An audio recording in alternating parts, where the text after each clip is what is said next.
welcome to Xinjiang Progress in Harmony, a Vibe special celebrating the 70th anniversary of the founding of the Xinjiang Uyghur Autonomous Region. I'm Julian Walken. Today, a grand gathering is taking place, and we invite you on a journey to discover the life, culture, and dynamism of this region where tradition flourishes alongside modernity and innovation. First, we head to Xinjiang's Shachu County to experience the 12th Mukam, a musical treasure of the Uyghur people collected over the centuries and passed down through generations. Take a look.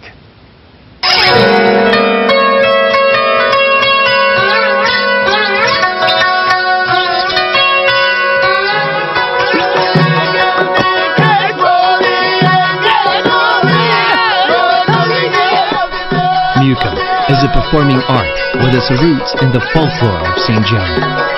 Though strongly associated with the Uyghur ethnic group, over the centuries, it absorbed cultural elements from travelers on the Silk Road. Today, the Uyghur Mukam of Xinjiang is recognized by UNESCO as part of the intangible heritage of humanity.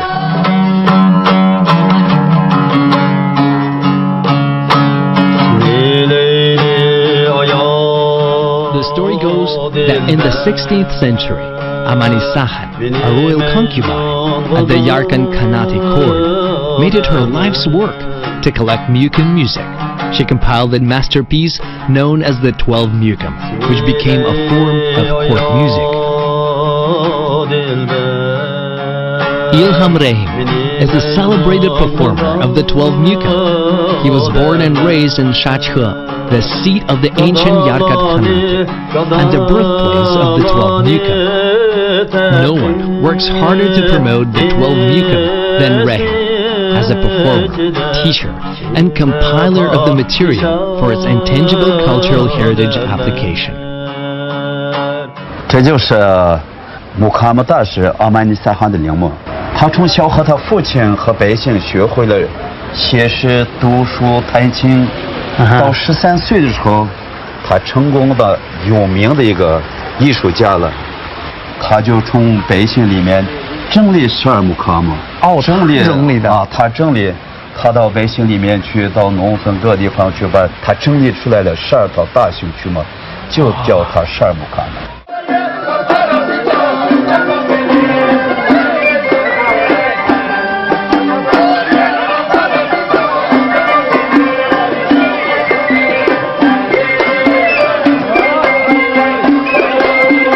12木卡姆像12个月，他那个表演的时间控制在24个小时，就一天，对，就一天，一天一夜2个小时，每个木卡姆表演2个小时，他就控制在24个小时，还有360个曲目。哦，正好就跟一年的12个月24个小时360天，这种结合在一起。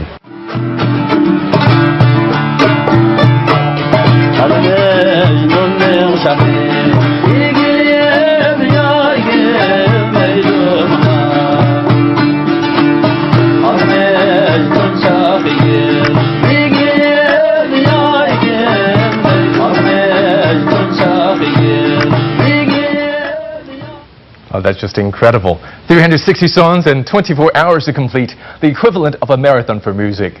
And here in our studio, we're joined by musician Mehmetcan Matkasim and our CGTN editor Mikhnul Atkin, who brought us the incredible song and dance number in the opening. Welcome, guys. Thank you. That was amazing, that performance right there. But I'm glad that it's not a mukam. Otherwise, we'd be here for days, right? Now, Xiaomi, if you could, take us back to your first memories of the mukam. Okay, you see, Julian, I'm from Shachu County in Xinjiang, and that is the hometown of Mukam. And Mukam now is an intangible cultural heritage of China. So, as someone from Shachu, I'm really proud of that. And actually, when I was exposed to Mukam the first time, I was really young. And when I was a child, we would gather together to watch the Kurban Festival Gala on TV, and I watched Mukam performance on TV. And back then, I was too small, too young to understand the lyrics, because the lyric is so complicated. Now, as an adult, I can totally get that lyrics, and that is so beautiful. And what about for you, Shamai? How has Mukam found its way into the music that you create? In 21, our band went to Xinjiang and recorded one documentary.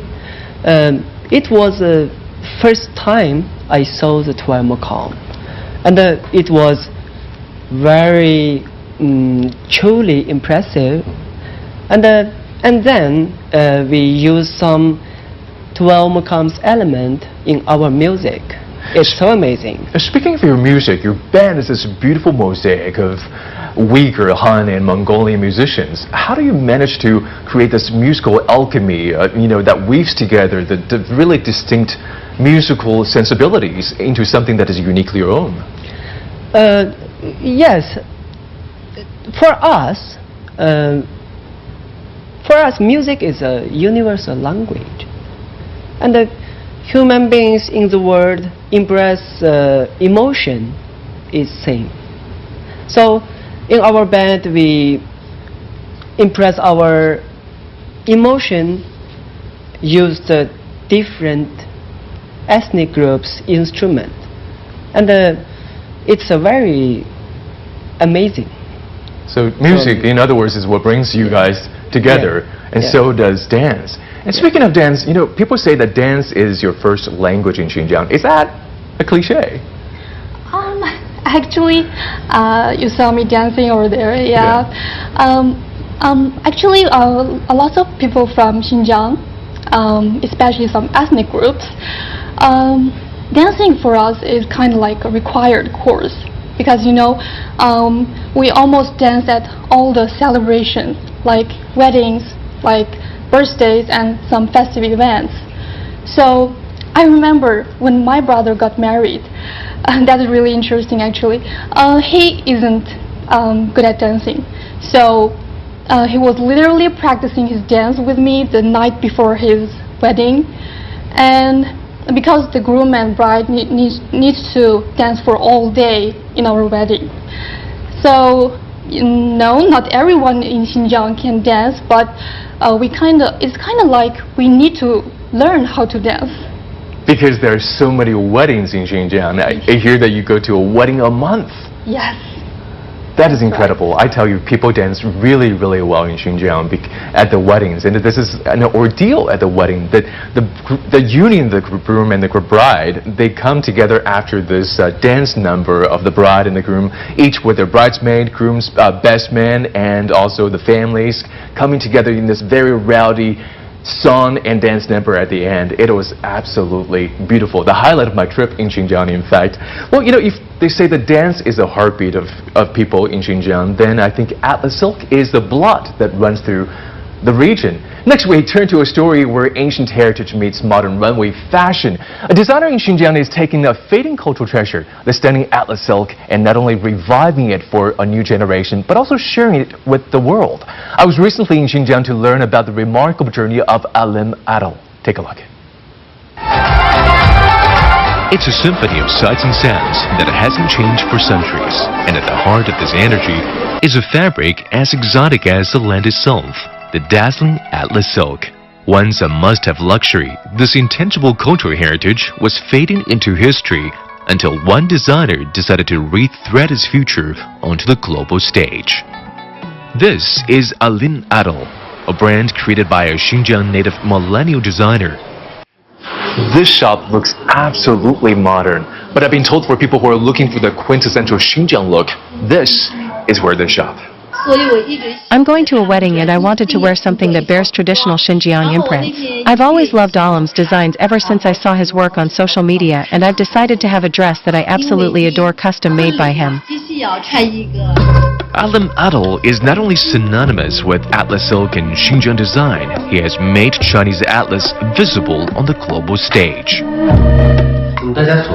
Many luxury brands have incorporated Atlas designs before from Uzbekistan and India. Simply, no one knew that China had its own Atlas too. So I've decided to highlight those quintessential Chinese Atlas elements, the more subtle and plant-based colors. I wanted to share China's rich Atlas heritage with the world. And what he did was more than discovering an intangible cultural heritage on the verge of distinction. He learned how to weave the Atlas silk. Just like the silkworm, he lived and breathed this old art and transformed it into something even he would not have imagined. The fabric is incredible. Alamadil understands young people's tastes and our style. Whether it's the loose fit style like what I have on or the more fitted style, he nails it.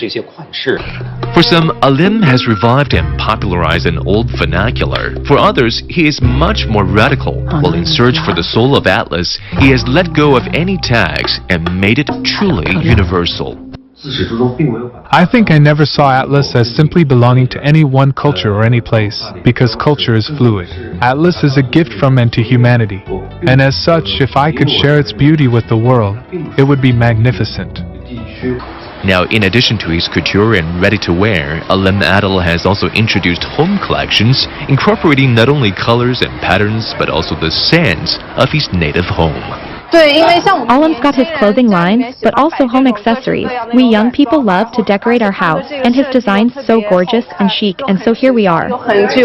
From the bustling markets of Xinjiang to the glittering catwalks of Paris, Alim Adel has ensured that the ancient soul of the Atlas silk will not be silenced. He's preserving a legacy, empowering local artisans, and offering the world a gift, a common heritage, rewoven for a new generation. Julian Wagen, CGTN, Xinjiang Uyghur Autonomous Region.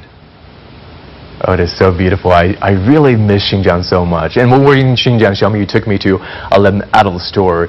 And I was amazed about how chic and trendy his designs are. It's obviously not just the clothing, he also has his home collections with candles, plates, and these gorgeous sheets. And I was amazed also at the fact that there were so many young people shopping there. What is it about this time-honored tradition, the craft of Atlas silk, that continues to capture the imagination of the young people? You see, that store really integrates the traditional Atlas patterns with modern fashion designs, right? And personally, I really love that store.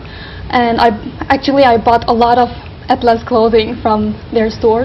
And actually, you know, back then we didn't have this kind of stores where you can buy off the rack Atlas clothing.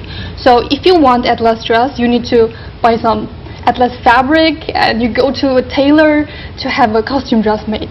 Apparently that costs a lot, and the design, because that is a tailor, not a designer, so the style of Atlas will be so limited. So it is really good to see we have so many this kind of stores now give Atlas silk new vitality. Well, this perfect union between the new and the old is one of the reasons why so many people are flocking to Xinjiang.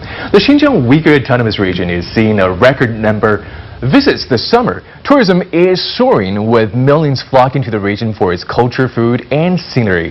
CGTN's Lincoln Humphreys is in Urumqi to show us how the boom is reshaping the local economy.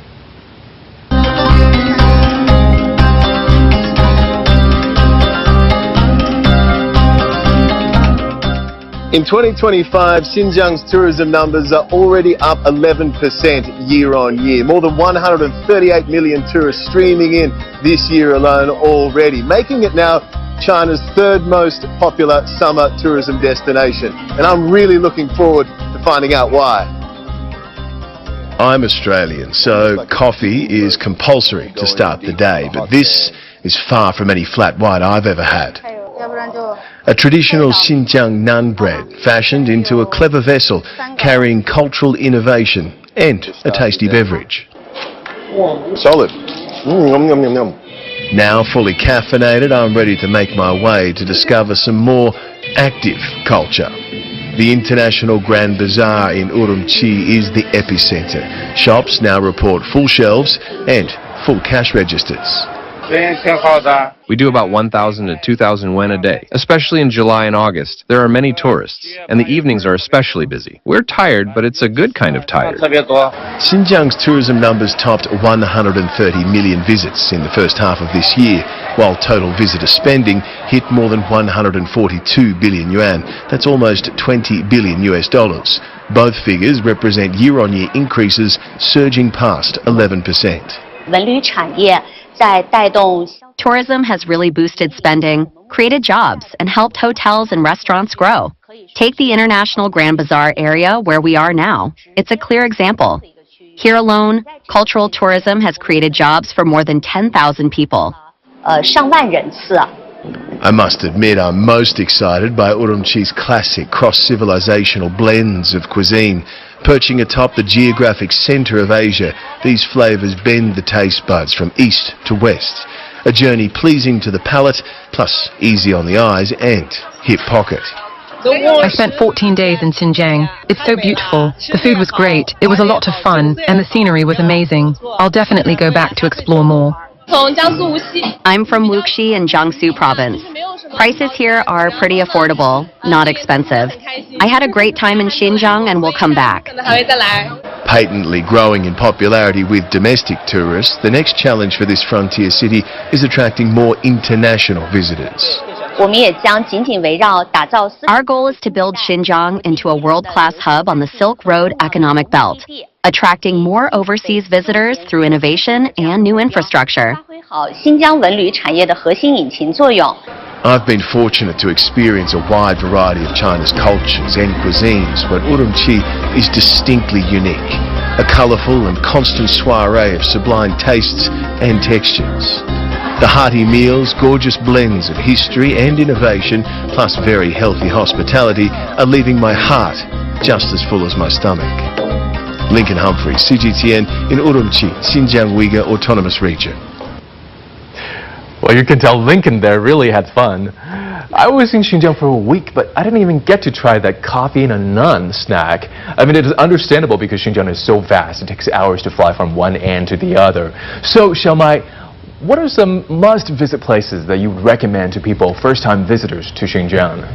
I think if I recommended some places and the experience to my friends, I will say the first, Kashi Old City, because Kashi Old City called living fossil of the Silk Road. And many people say if you haven't been to Kashi, you haven't been to Xinjiang. That is true. I think that's true. And what else would you recommend? And the second one, I think, Sailimu Lake, and known as Sailimu, is the last drop of tear of the Atlantic Ocean. Yes, it's very amazing place, and I think everyone must be want to this place. And just quickly show me, what would you add to that, very quickly? Actually, I have never been to Sailimu Lake. For me, the must-visit place, definitely my hometown. We got a desert hot tourist spot. You gotta visit there and feel the sandy and different tourist spots. Yeah. Well, I have to say, you don't have to go to Xinjiang to get an authentic bite of Xinjiang food, because my colleague He Tianran is now at the Zungar restaurant in the heart of Beijing, where he's about to dig into the flavors and culture behind Xinjiang's most iconic dishes. Hi Tianran, I have to say, you are someone who brings out the best in everyone and every dish. Thank you, Julian. Now, I've always believed that the best way to get to know somebody is through their food. And as you can see, Xinjiang cuisine is hugely popular throughout China. And today we've come to a very lively restaurant here in Beijing to try some of its signature dishes. We're joined by head chef Luo. Luo 你好。你好，你好。我们能进后厨看一下吗？可以的，咱们先戴上帽子。Okay, sure. And okay, we're going to go into the kitchens to have a look. Going to be a head chef today as well. Can already smell these incredible aromas just wafting out from inside. 好的，真香. That does smell incredible in here. All right, this is where the magic happens.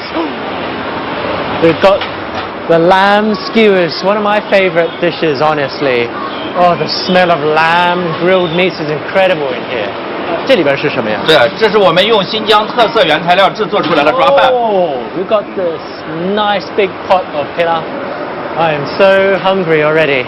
And here we've got a hand-pulled noodle station. 这是做拉条子吧？这是新疆拉条子。Aha. Another one of the signature dishes there. Everything's freshly made. And then it gets chucked into the boiling vat of water there. Nice and toothy. And of course, when you're making food, seasonings are the heart of any dish. 咱们新疆最有特色的材料是什么呀？这是咱们新疆的甜辣皮子，这是辣椒酱，这是咱们新疆的特色番茄酱，还有咱们的孜然，这都是新疆的特产原材料。So we've got chilies here, but don't worry, they're not too spicy. They're sweet and subtly spicy. And then you've got the chili oil, tomato paste, and of course cumin, the heart and soul of every dish. Starting to salivate a little bit, especially as we get closer to these woks. These big cauldrons are for a special dish. 这个是用来做哪道菜？我们专门制作大盘鸡用的。So it's specifically for making one dish only. It's called 大盘鸡, which translates to big plates of chicken. It's a lovely stew. It's bubbling away over there. Let's go back to the lobby where I'm going to eagerly await the food. 真的是吊动了这个胃口了。It smells incredible. I can smell the grilled meats, the chilies, the chicken, the lamb being cooked over here as well. Oh, my stomach is rumbling so hard.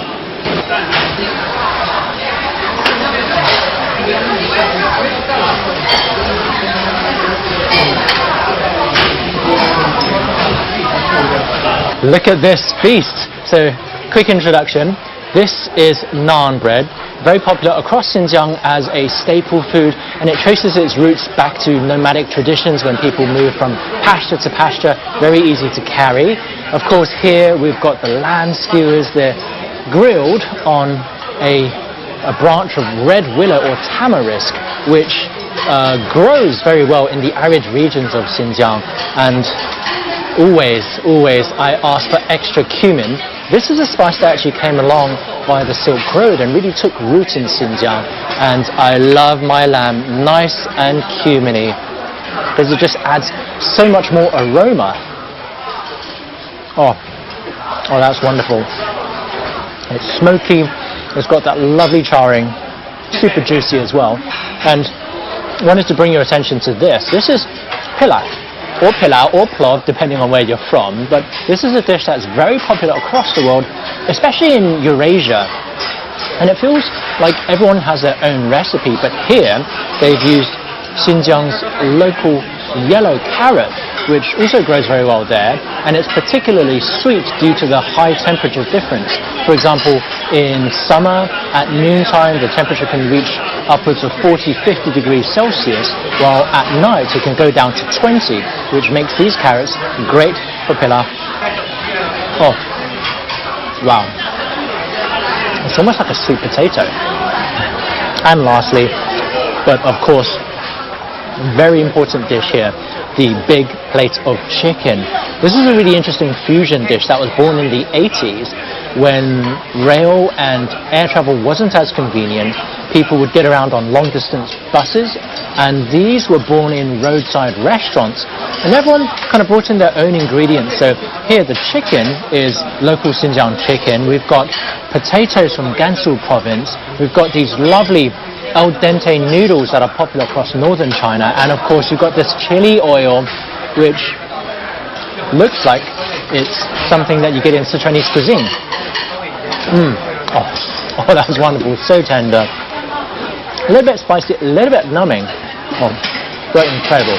So, as you can see, Xinjiang food isn't just about its history and culture, it's also a tale of its diverse people, and whether it was the ancient Silk Road or our modern day dining tables, it's a region where so many different ingredients have come together to create this incredible multicultural melting pot.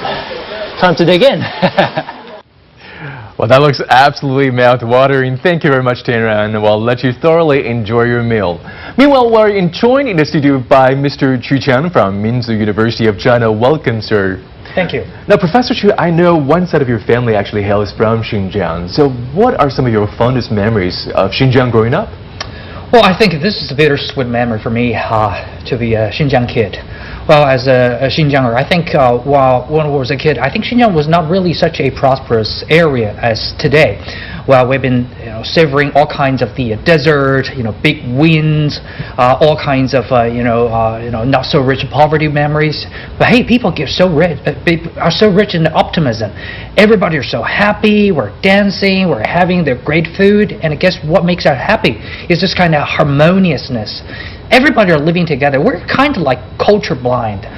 Sometimes we don't even know what kind of culture is coming from what kind of the ethnic groups. We just don't know. For example, a lot of people are telling me, okay, the Samsa is actually from the Kazakh, and also the Polo is from the Uyghur. And also we have the Chakchak from the Tajik. We don't know about that. We just know it's from Xinjiang. Everything is Xinjiang style. And every kids are growing up in such a free style, so wild. That makes us very different from some other provinces.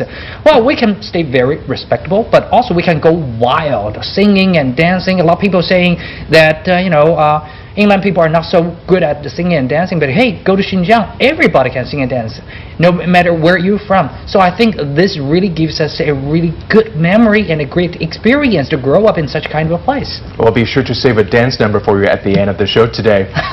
Thank you. Well, Xinjiang, as you said, is at the crossroads of many cultures, and we have this cornucopia of food in our studio today. How does this Xinjiang cuisine reflect or embody the spirit of East meets West fusion? Well, this is a great question. Actually, when you go to Xinjiang, you probably think, okay, Xinjiang is like, Uyghur culture only or a certain phase only. But actually, no. If you go to, for example, just give you one example. If you go to Chitai County, you go there, you find we have relics in there. It's a Roman style, ancient Roman style bathroom with the Christianity prayer book inside, and also with the Muslim plate of the stone, and also outside is a Buddhism temple. And going there, you will find out everybody are eating. Not only they have the different culture mixed together in Xinjiang. So we're saying that from 2,000 years ago, Xinjiang has been the cradle and home for every culture. It's a meeting spot for the culture from the west to the east. So we say the diversity in unity, this common community for Chinese nation is not only happening now. It's been happening before Jesus Christ was born. So it's in the DNA of every kid of Xinjiang. So you see, even our food, you see, we have the naan bread, and we also have the chak-chak. We have the barsak. We have the lakmen. And a lot of people think, okay, lakmen is probably the food from the Hui people. No, lakmen is invented by Uyghur people. And the samsa has actually been invented by the Kazakh people. But we've been using them, and even the kebab from even some other groups like the Tajik groups from even further places. But hey, guess what? We can enjoy them on the same table. We can make them harmoniously appear on each mama and each family's kitchen. Because food sees no border. Yes. Well, thank you so much. You're watching our special show, Xinjiang Progress in Harmony. Up next, a performance by the band Ogoots. Stay with us.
Many thanks to our band Ogus for bringing us these rousing melodies. A toast perhaps to the historic leap the Xinjiang Uyghur Autonomous Region has experienced in the past 7 decades, from poverty and isolation to prosperity and vitality. Next we travel to Makit County on the edge of the Taklamakan Desert. Once a sea of death, it's now home to forests, farms, and burgeoning opportunities. Our reporter Tao Yuan meets the people turning the desert green and finding new life in its shelter. Makit County, in the Kashi region of China's Xinjiang Uyghur Autonomous Region. It sits on the southwestern edge of the Taklamakan, the world's second largest shifting sand desert. Yin Honghai was assigned to work here as an agricultural official in 2005. 我当时坐在那个皮卡上，我就在思考人生了，这是到哪去了？这是到 没有人烟的地方去吗？我都不敢想象有这样子的一个村，有这样群人民还在这生活。In his first year, one event left a mark he would never forget. He had taken over a watermelon field so farmers could focus on other jobs. Then a sudden sandstorm struck. 我就抓这个泡沫，轰！ 一下子就把我蹬起来了，到最后留在我手上的就是2个，我抓的那个始终不愿意撒手的这个泡沫的，剩下都给我撕开了，都上天了。农民来的时候，什么也没有。 2012 was the opportunity Yin Honghai had been waiting for. To fight for land for survival, Makit County launched a massive desert control campaign. Nearly all of the county's 300,000 residents took part, building roads, digging wells, laying power lines, and planting trees, all at once. The team used a layered approach to stop the sand. Along the edges, they planted poplars. They require lots of water, but grow fast and tall. Inside the belt is about matching the plant to the land. Everything is set out in a checkerboard grid, locking the sand in place. The presence of these drought-resistant plants has not only anchored the sand, but they have completely transformed the very structure of the soil beneath our feet. In 13 years, Makit has built more than 30,000 hectares of shelter belt forest along the edge of the desert. In nearly half a decade, China has built a green Great Wall along the edge of the Taklamakan, stretching more than 3,000 kilometers. The belt is more than an ecological shield. It has opened cross-desert highways, safeguarded farms, and boosted tourism, and is reshaping the face of Xinjiang as the region pushes toward modernization. The desert wind still blows, but now it rustles not only leaves, but also lives.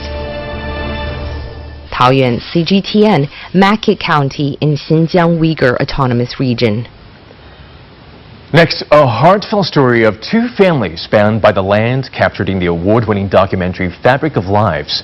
Set in Awati County, this film reveals the struggles and joys of cotton farming. We take you to the film's emotional village premiere, where the real-life stars of the documentary saw their lives unfold on the big screen. Take a look.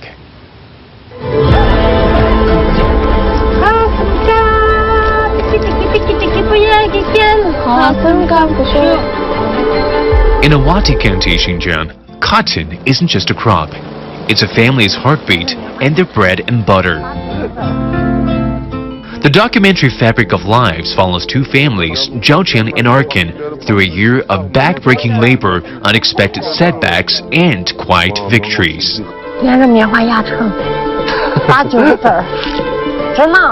There are no actors here, no scripted lines, just real people working the same land, facing the same storms, laughing at the same jokes after a long day.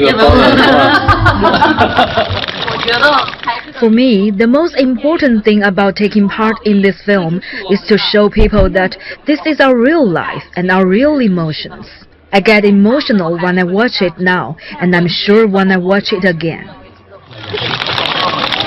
And the father, reserved but grateful for the moments they shared with the crew. The film crew went through great ordeals to shoot this film here for 3 years. The film doesn't shy away from hardship, but it's in those raw moments that something deeper emerges. Not just resilience, but connection.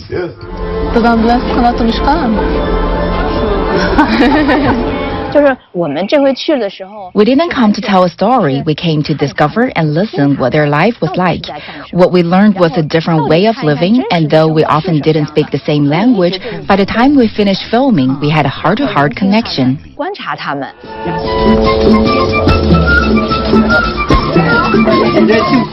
When the filmmakers brought the finished documentary back to Awati, they didn't rent a theater. They set up a screen right where the story happened, under the open sky, surrounded by the very cotton fields that star in the film. Here the two families in the film who have plowed the same land for decades meet for the first time, but becoming friends instantly. When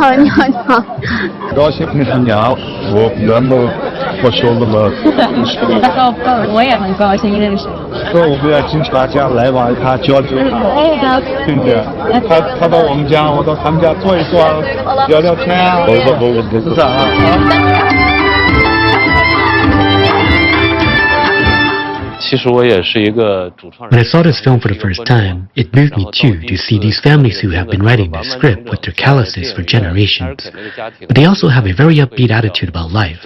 After a long day of work and dinner, they would get up, dance, and sing.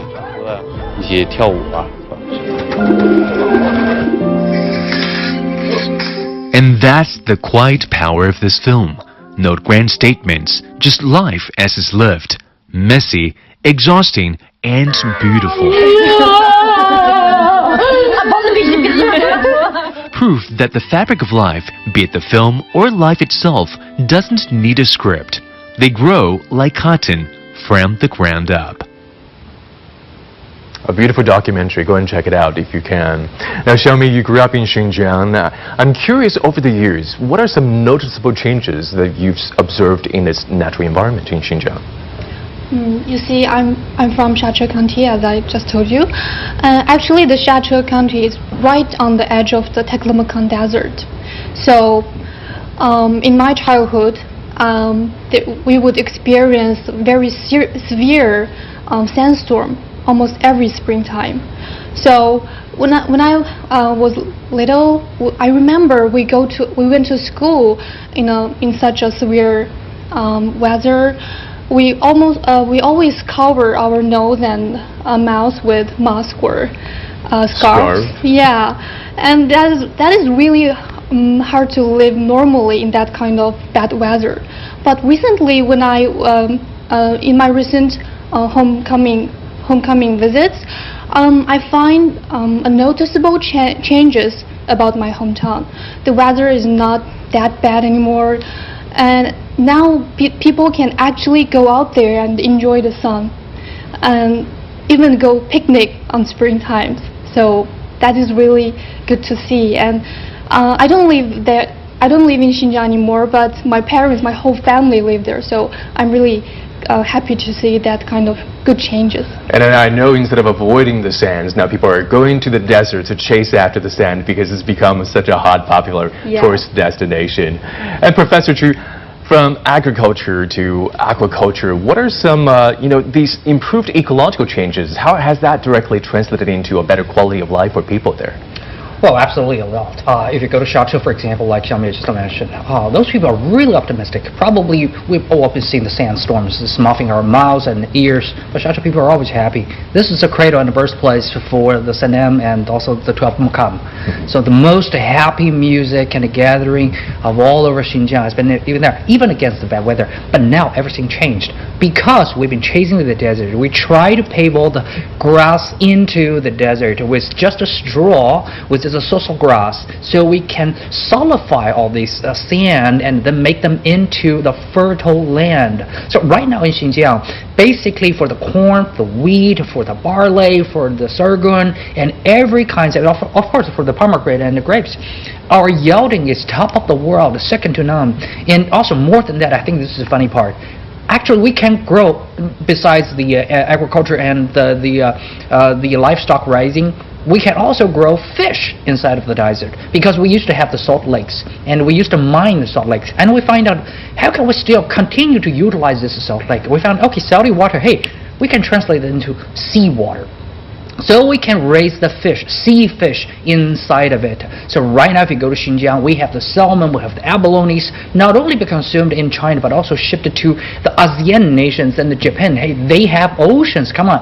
But our cost even lower than them, and we can ship all over to Kazakhstan, Uzbekistan, and they eat Xinjiang seafood. Guess how interesting is that? So right now you go to Xinjiang, we see a really great balance between the economic takeover and also the balance of the lucid water and the great mountains, green mountains. This is a really achievement. That is really incredible, and a lot of these positive transformations are actually happening beyond borders. Located in Xinjiang's Ilik Kazakh Autonomous Prefecture, Horgos is a major Eurasian economic hub connecting China with Central Asia, West Asia, Europe, and beyond.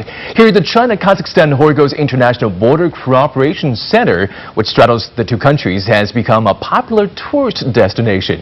Chinese and Kazakh citizens and international travelers can visit the center visa-free. CGTN's Chen Lenyu takes us there. With just one single piece of paper, I get to be in two countries at the same time. That's the magic of Horgos, a unique strip of land connecting China and Kazakhstan.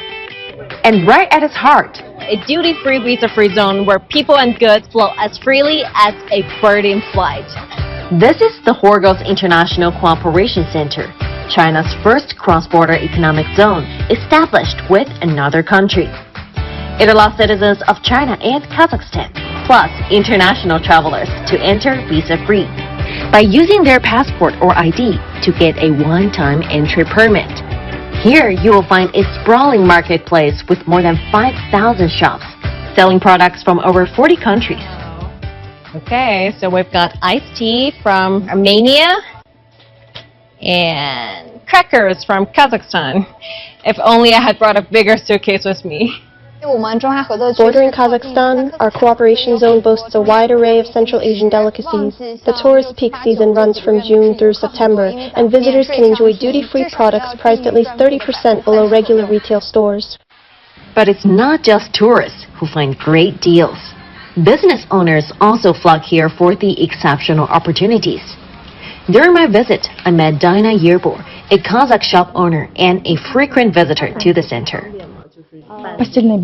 I run a small business and come here to stock up on inventory for my store, which specializes in bedding and clothing. I originally found out about this place through my mother-in-law. She bought 50 microwaves here for her own store and was really impressed with the quality and prices. I have also compared prices with those in Almaty and found the deals here are much better. Plus, it's super convenient to come here, no visa required. The Cooperation Center has also attracted ambitious young people from across China and Central Asia. many of whom are becoming live streamers to better sell products to a global audience. Mohamed Erlam is one of them.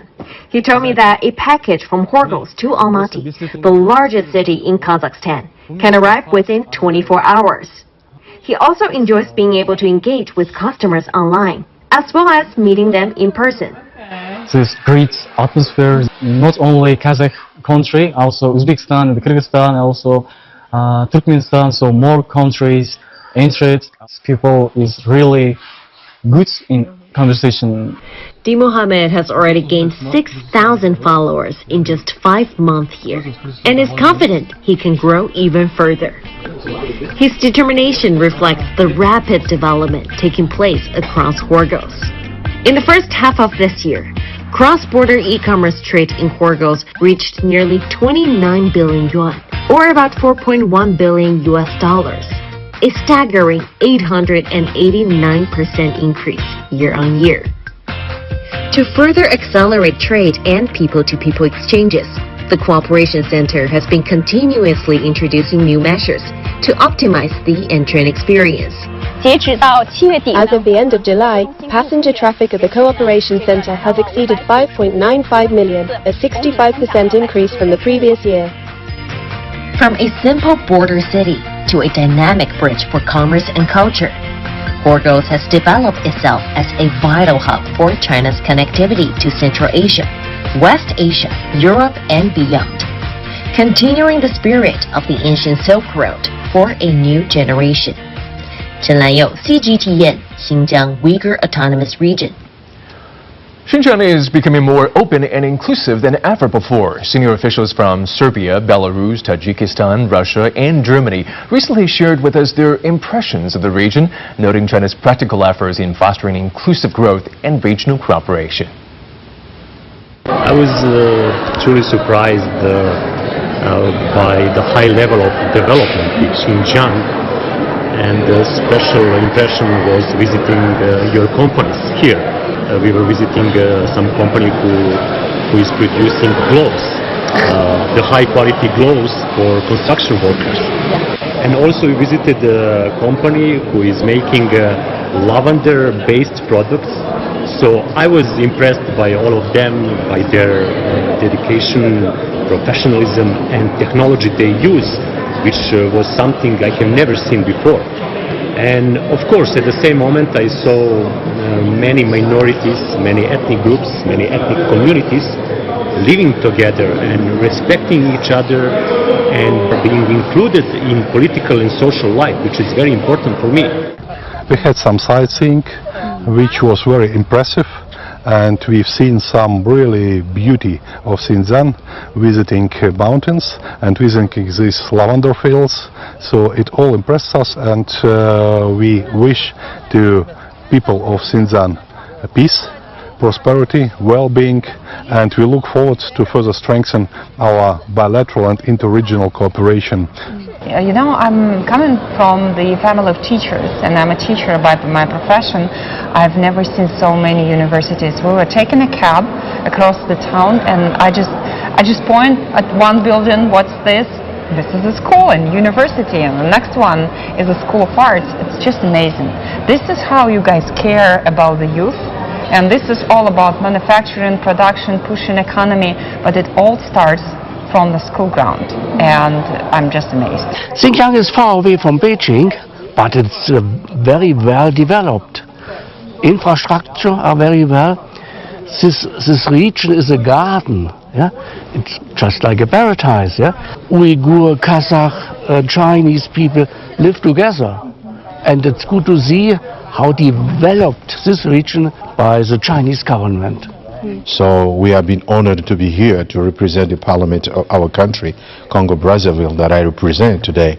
So it's been a very wonderful and powerful moment of sharing and experience and networking, something in terms of sustainable development. Я же как экономист, я уже видел все, почувствовал таких здесь в этой зоне, в этой торгово-промышленной зоне Хоргоз.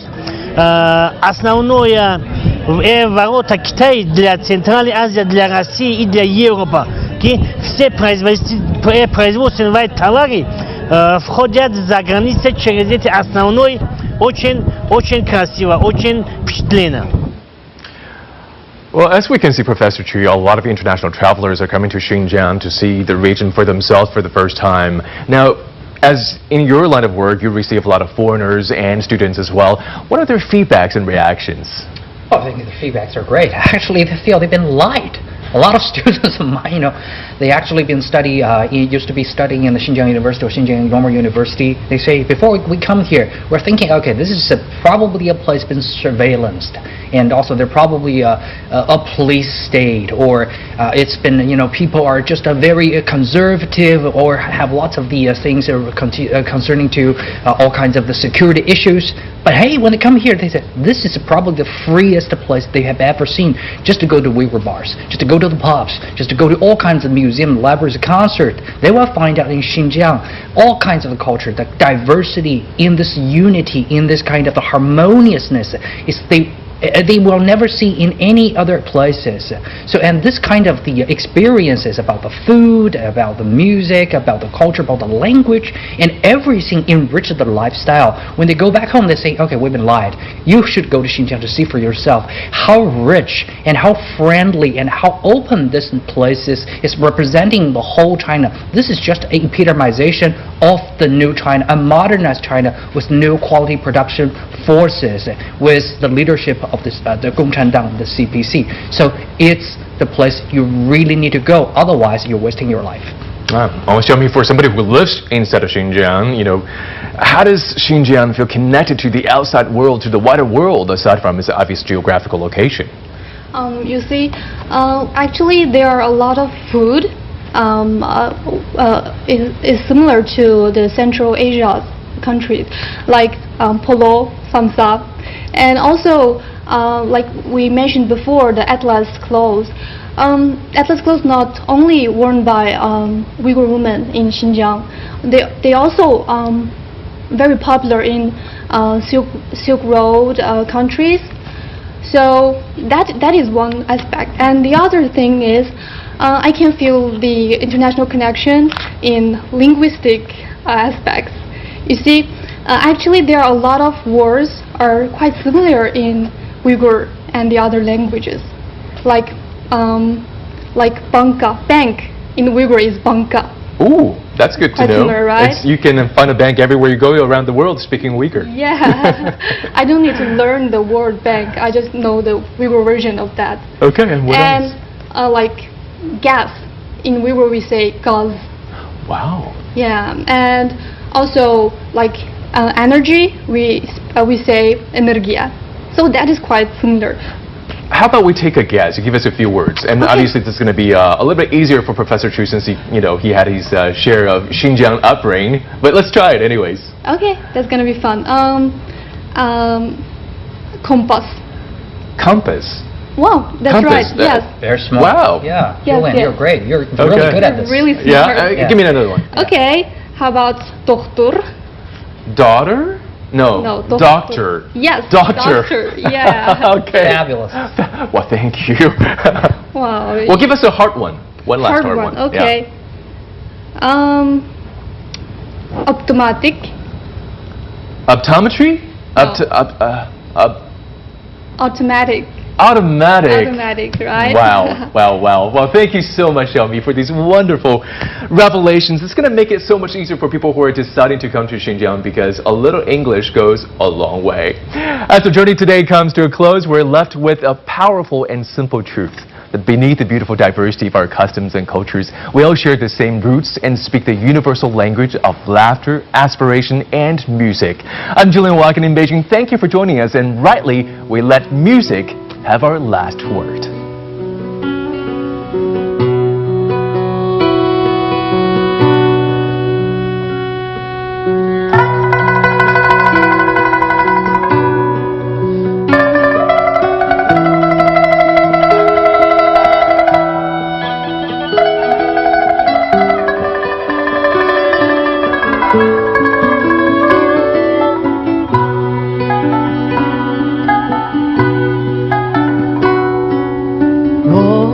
Chidama